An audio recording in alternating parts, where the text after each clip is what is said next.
Sufjan Stevens, Javelin. Insert that Bernie Sanders meme where he's like, I'm once again asking you to vote, but like I'm asking you to like and subscribe and comment.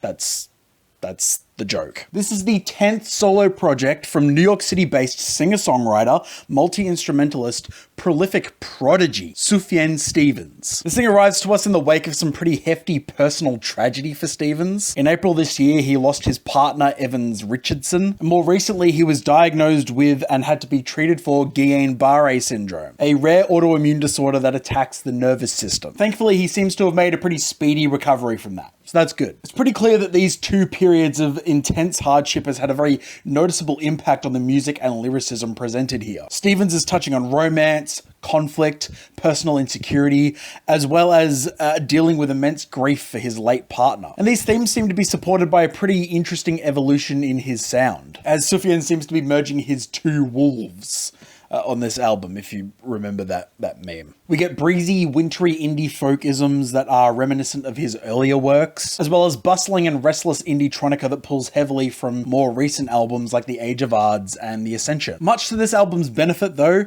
these two rather disparate sonic worlds are blended tactfully and with restraint, neither really outdoing the other or hogging a bulk of the project. Goodbye Evergreen's reserved intro consists only of piano, his voice, and some backup harmonies. Before too long, a euphoric boom of programmed beats and smatterings of electronic sound are spread across both channels. It's a short-lived high, but it makes enough of an impact to leave the song feeling dynamic and well-concluded, well-rounded. This is a structure that is often repeated throughout this project too. Stevens manages to strike an incredibly poignant balance between his folkier tendencies and his indie-tronic tendencies. A running start shoots for a similarly enchanting and subtly futuristic sound. Nimble finger-picked guitar soon finds itself amongst layers of lute, chimes, what sounds like oboe as well. Another punchy 808 beat ushers in some angel harmonies.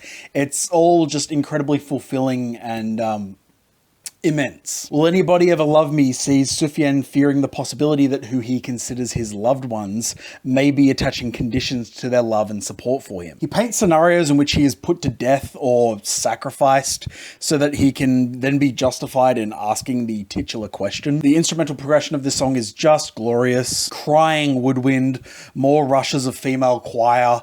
There's even some steady banjo picking that offers a unique little country undertone. The balancing act continues to great effect on everything that rises. The cavernous beats and generally enveloping atmosphere of this track are enough to sell it for me. Also a moment on this project where I find the refrain of a track just sticking to my temporal lobes. So You Are Tired and the previous cut are two big examples of this. There's a pretty wonky outro on this thing that eventually melts away and wraps everything up in a nice little bow. Wonderful, darling. Genuflecting Ghost taps into an immense sadness and longing that seemed out of reach even for Stevens. It also seems like the first upfront acknowledgement of his late partner, which adds to the emotional depth of this one. Though this seeming sadness is matched up with perhaps the most religious experience on this entire album. The final minute of this cut delivers these soaring bursts of vocal harmony that are just so gut-wrenching, elegant, awe-inspiring. I haven't heard anything this chill-inducing in a while, to be perfectly honest. The forlorn bowed vibraphone is a perfect touch to finish things off with. This whole thing sounds and feels like a swan song. The aforementioned So You Are Tired broods reflectively over some very solemn guitar, keys, and strings. The weary chord progression and backbeat play into the title of the song quite fittingly, and backs up the lyrical angle of this track being what seems to be that of a dying romance in its final throes. It's another gorgeous, transcendent piece of music. What else do I need to say? The 8-minute masterpiece Shit Talk continues the trajectory of this romance from before, continuing to suffer and atrophy. Sufjan is waving the metaphorical white flag here. Whether this has any relation to his late partner or not, I can't be sure.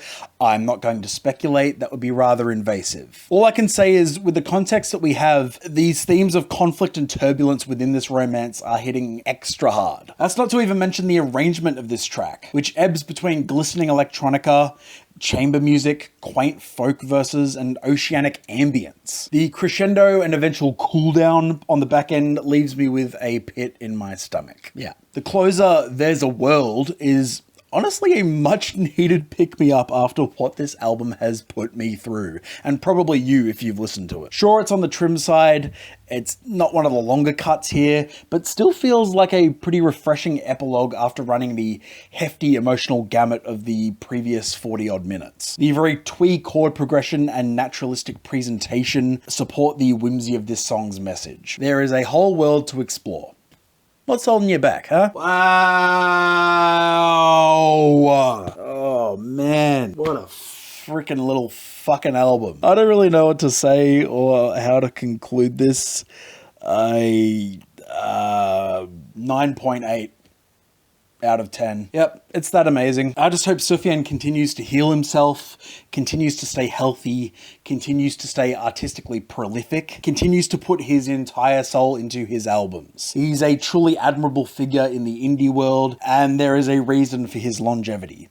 So, yeah, thank you for this. Oh no, I might be coming down with something. Oh, that wouldn't be good. Yeah, you should all listen to this album. It's fantastic. It's sad. It's a lot, but it's worth it. It's very gratifying in a way. This one's going to be a front runner, I think. It's contending. Move over, geese. You got another competitor. That concludes this episode of Dan Will Review. Make sure to like and subscribe and comment and hit the bell and stick around because it's gonna be a lot of the same stuff again. Why not? This is my channel. I can do what the hell I want. Yeah, I think I might be coming down with something. Good God.